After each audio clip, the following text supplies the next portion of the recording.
అన్నో అన్నో అన్నో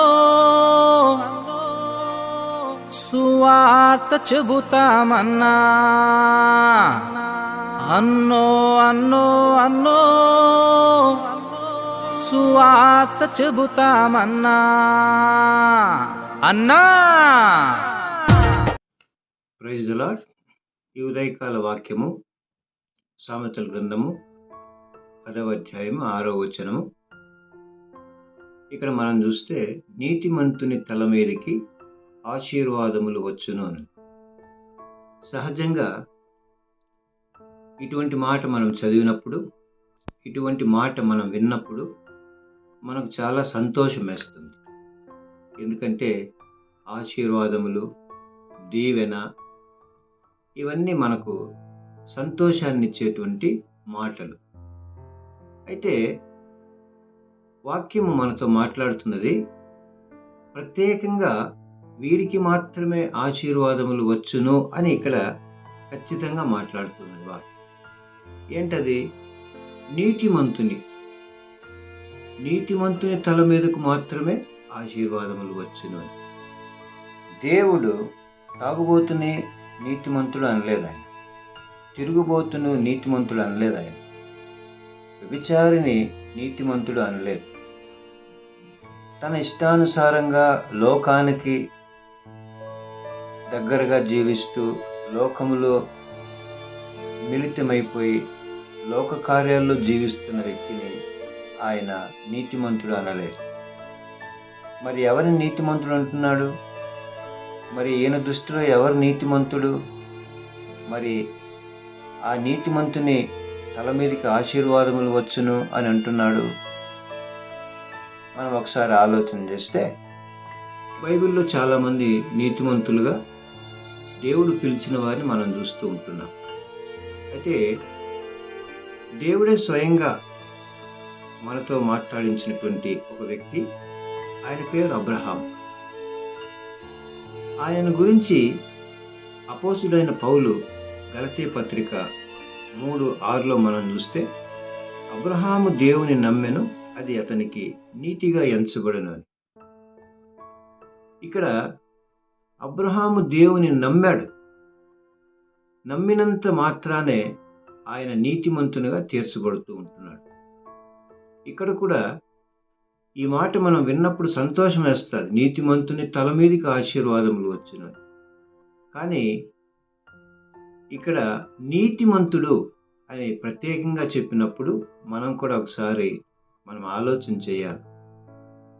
ఎన్నో సంవత్సరాల నుండి మనము ఇబ్బందుల్లో ఉంటున్నాం, శ్రమల్లో ఉంటున్నాం, శోధనల్లో ఉంటున్నాం, కుటుంబంలో దరిద్రత, ఎంత సంపాదించినా మిగలటం లేదు, ఎంత కష్టపడినా సంపాదించింది మిగలటం లేదు, ఖాళీ మన కష్టమే నిలిచిపోతూ ఉన్నది. మరి ఇటువంటి సమయంలో మరి ఆశీర్వాదం కోసం మనం ఎదురు చూస్తూ ఉంటున్నాం, దీవెన కోసం ఎదురు చూస్తూ ఉంటున్నాం. కానీ మనల్ని మనము ఏ రోజు కూడా పరీక్షించుకోలేకపోతూ ఉంటున్నాం. వాక్యము ఖచ్చితంగా సెలవిస్తుంది, నీతిమంతుని తల మీదకి ఆశీర్వాదములు వచ్చినది. ప్రియమైన దేవుని ప్రజలారా, మనం గమనిస్తే మొట్టమొదట మనం ఆలోచన చేయాలి, నీతిమంతుడు ఎవరు? ఈ భూమి మీద చాలామంది నీతి క్రియలు చేస్తూ ఉంటున్నారు. ఒక వ్యక్తి అంటున్నాడండి, నేను పేదలకు దాన ధర్మాలు చేస్తాను అని. ఇంకొక ఆయన అంటున్నాడు, నేను అన్నదానం చేస్తూ ఉన్నాను అని. ఇంకొక ఆయన అంటున్నాడు, నేను వస్త్రాలు పంచి పెడుతూ ఉంటున్నాను అని. ఇలాగ చెప్పుకుంటూ పోతే ఎన్నెన్నో రకాలైనటువంటి నీతి కార్యాలు చేస్తూ ఉన్నారు. మరి ఇది నీతి అంటుందా? బైబిల్ గ్రంథంలో మనం చూస్తే ఇక్కడ 2 నీతులు మనకు తెలియజేస్తూ ఉన్నాడు. ఏంటి? మొట్టమొదటిది మానవ నీతి, తర్వాత రెండవది దేవుని నీతి. మానవ నీతి మనం ఇందాక విన్నాం, మానవుడు చేసే ఎన్నెన్నో మంచి పనులన్నీ కూడా అవన్నీ మానవ నీతి కిందకు వస్తుంది.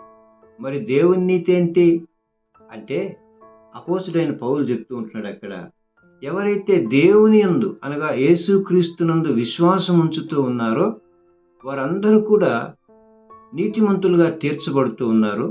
ఆత్మ సంబంధమైన అబ్రహాము కుమారులుగా వారు తీర్చబడుతూ ఉన్నారని తెలియజేస్తూ ఉన్నాడు.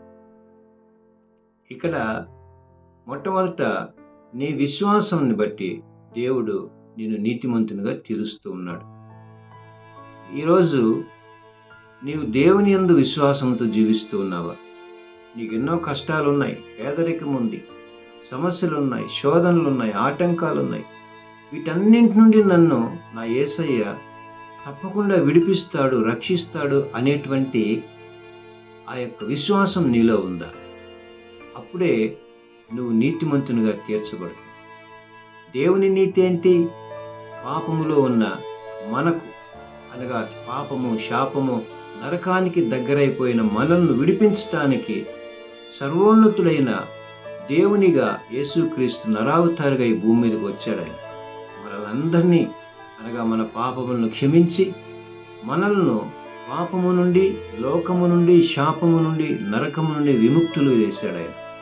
అందుకే ఆయన మన కోసము శ్రమపడ్డాడు, ఆయన మన కోసము గాయపరచబడ్డాడు, ఆయన మన కోసము రక్తం చిందించాడు, మన కోసము ఆ యొక్క సిలువలో తన ప్రాణాన్ని అర్పించాడు.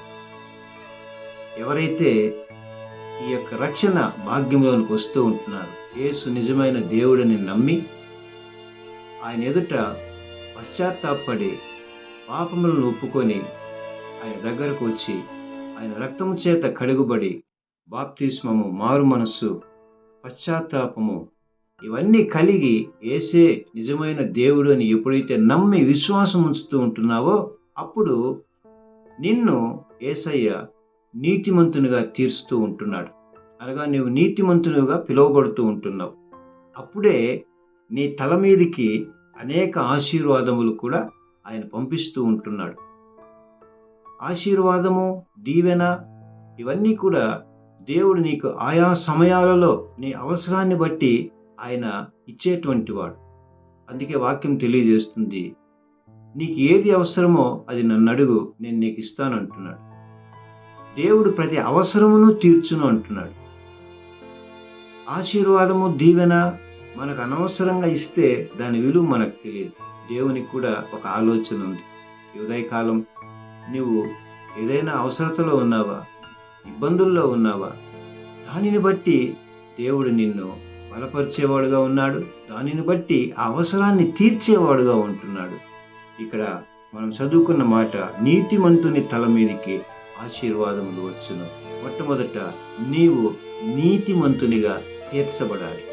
అప్పుడు నీవు దేవుణ్ణి అడగాలి, ప్రభువా అబ్రహామును దీవించినట్లు, అబ్రహామును ఆశీర్వదించినట్లు నన్ను కూడా ఆశీర్వదించు అని నీవు ఆయన అడిగినప్పుడు నీవు కూడా నీతిమంతునిగా తీర్చబడి ఆయన వద్ద నుండి వచ్చే దీవెనలు, ఆశీర్వాదాలు ఏవైతే ఉన్నాయో వాటన్నింటినీ మెండుగా నీవు అనుభవించగలుగుతావు. అటువంటి మహా గొప్ప కృప పరిశుద్ధుడైన యేసయ్య మీకందరికీ అనుగ్రహించునుగాక. ఆమేన్. స్తుతులు